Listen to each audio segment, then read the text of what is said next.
Everyone, my name is Sharon Platt. I am one of the science tutors at the Student Success Commons, and this video is about the bonds between atoms and how they form and what they are. So remember in the last video we talked about ions, and we talked about how, for example, sodium has that one electron in the outermost, in the valence shell there, and how if it gives that away, then the next shell becomes the valence shell, and then it's full because it has 8, and then it's happy and stable. And we also talked about how chlorine has one blank space. It's got 7 in its valence shell, and so if it can get one more electron, then it has 8 in its valence shell, and then it's happy and stable. And so that creates a positive sodium ion, a cation, and a negative chlorine ion, or anion. And then these two charges, the positive and negative, pull together like magnets. They're very attracted to each other. And one of the reasons we use sodium and chloride as an example so often is because sodium and chlorine is because sodium chloride is table salt. So not only are they fairly simple to draw, they're not super huge atoms, but it also relates to something we understand because we see it every day. All right, so I'm going to show you in the book because I didn't feel like drawing it out.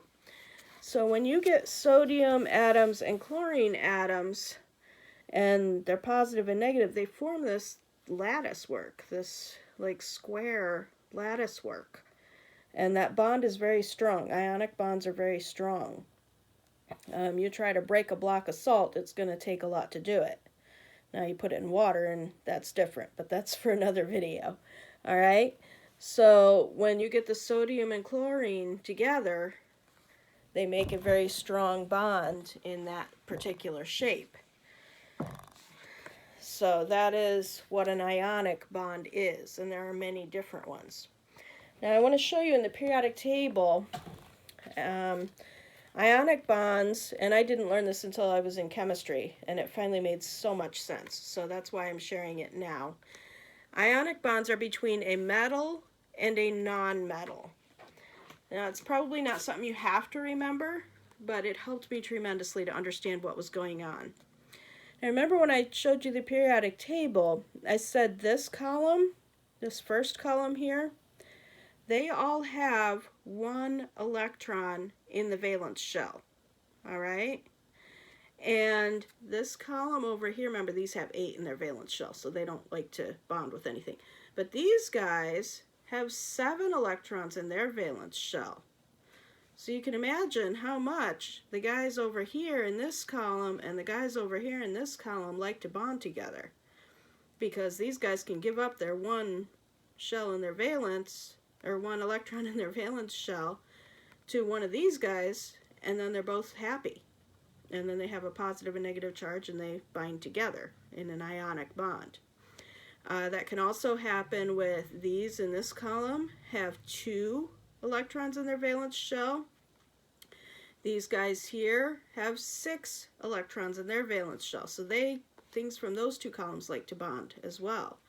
And also, if you take something from this column and 2 somethings from this column, they like to bind as well, because you've got 1 from each of 2 of these things binding with over here. All right.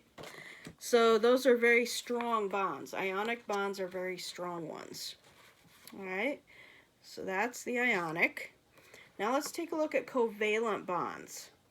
These, all right, so the ionic bonds actually transfer an electron. One atom is more electronegative than the other, and the electron actually goes to that one. It gives it away. In the covalent bonds, they share electrons, all right? So remember, hydrogen only has 1 electron for each molecule, or for each atom. And because they have, this is their valence shell, it's full when it has 2, so they want 2 in their valence shell. And so when they share them, then sometimes they'll go around this way, sometimes they'll go around that way, sometimes they'll go around that way, but they both share them, and the two hydrogen atoms are bonded.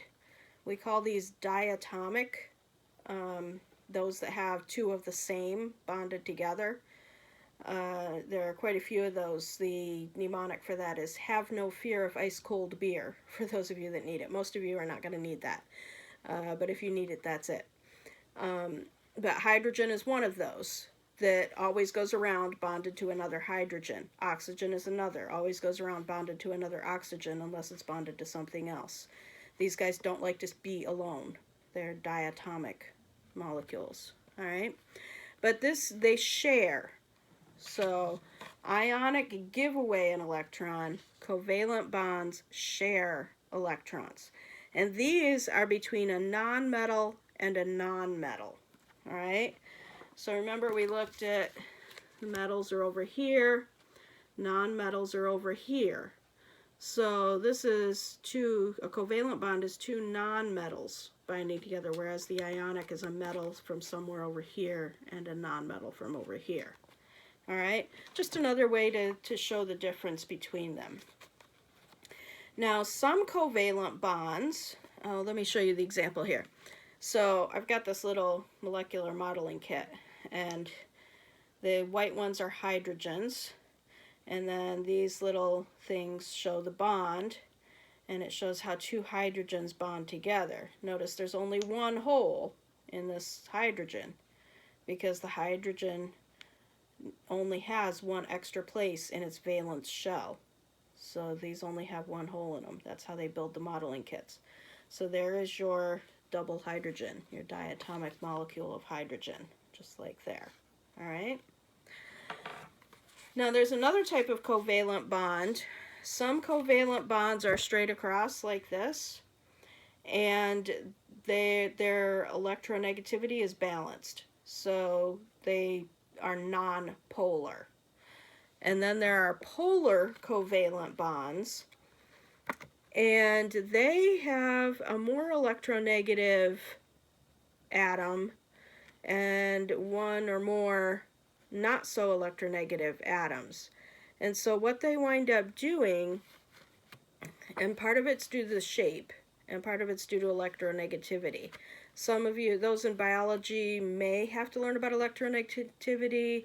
Those in A&P won't. Those in chemistry will. So I'm not going to go into it very deeply, but it does play into this as to why they form in these shapes.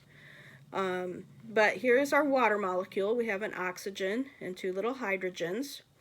And because the electrons tend to go more toward the oxygen side, they tend to hover more. They still go around the hydrogens, but they tend to hover more. Remember, they're sharing. So they tend to be around or closer to the oxygen more often than they're way out here on the outside of the hydrogen. So that makes this slightly negative, and we use the delta. It's a Greek D letter. We use the delta to indicate that it's a slight electrical charge. So the oxygen has a slight negative electrical charge. The hydrogens have a slight positive electrical charge. Okay? This is a polar bond because it has a little bit of charge to it, one side and the other. All right? And here's a model of water. The red is oxygen. Here's your two hydrogens, and they form at that angle. And you can see from the shape that it's not straight, it's not balanced. And so part of it is going to be more electronegative, and the other is going to be more electropositive. Whereas when you have the straight ones, or for example, you have two oxygens together, this is called a double bond, these longer ones that curve. They are non-polar because they're straight and they don't have a pull to them. This one here is a carbon and 4 hydrogens. It's kind of a tetrahedral shape. This is also non-polar, and that's because all of these hydrogens are pulling at equal pulling equally on the electronegativity. And so it doesn't form a polar negativity one side and positivity another side. All right? Whereas if you have your water is not straight, nor does it pull equally. There's nothing up here pulling equally from down here. Same with this one. This one I believe is I don't remember, I think it's a sulfur or something. No, this is nitrogen. A nitrogen with 3 hydrogens. This is actually ammonia. And see here again, it's pulling equally down here, but there's nothing pulling equally up here. So this is going to be a polar molecule. You're going to have an electronegativity here and electropositivity here. So a lot of it has to do with shape. That's the easiest way I've found to identify a polar versus a nonpolar molecule. If it's pulling equally each direction, it's going to be nonpolar. If it's not pulling equally, it's going to be polar. All right? So hopefully that helps. Those things helped me. And then we have a very special kind of bond, and this is a covalent bond, but it is a very weak bond. Covalent bonds and ionic bonds are strong bonds. This is a very weak bond, a hydrogen bond. And this is from those slightly negative, slightly positive polar covalent molecules. And what it does is it puts this slightly positive attracts this slightly negative, and even though they're weak, there are so many of these bonds. These are water, by the way. You got your oxygen and your hydrogens. There are so many of these weak bonds that they actually can be very strong when put all together. So you know the surface tension of water? You know, you fill up a glass and you fill it up full, and then you fill it just a bit more, and it forms a bubble, and it doesn't spill out even though the glass is over full. That's surface tension. That's caused by this hydrogen bonding. So many of these weaker bonds together that they keep the water from going over. You've seen little water striders, water spiders on the surface of a creek or a pond. They're using this surface tension to stay on top of the water. It's a very fascinating part of water. So those are the bonds. Ionic bond is strong. It has a charge, a full charge of 1 electron. You have your cation, your anion. It's between a metal and a nonmetal. Your covalent bond is also a strong bond. They share electrons as opposed to giving one away. You have your polar covalent, where they're still sharing electrons, but the electrons tend to stay on one side more than the other of the molecule, and so you have this partial charge shown by the delta. And then you have the hydrogen bond, which is a bunch of those partial charges hooking up together like this and forming they're weak bonds, but when you put them all together, they can be very strong. So that is bonding.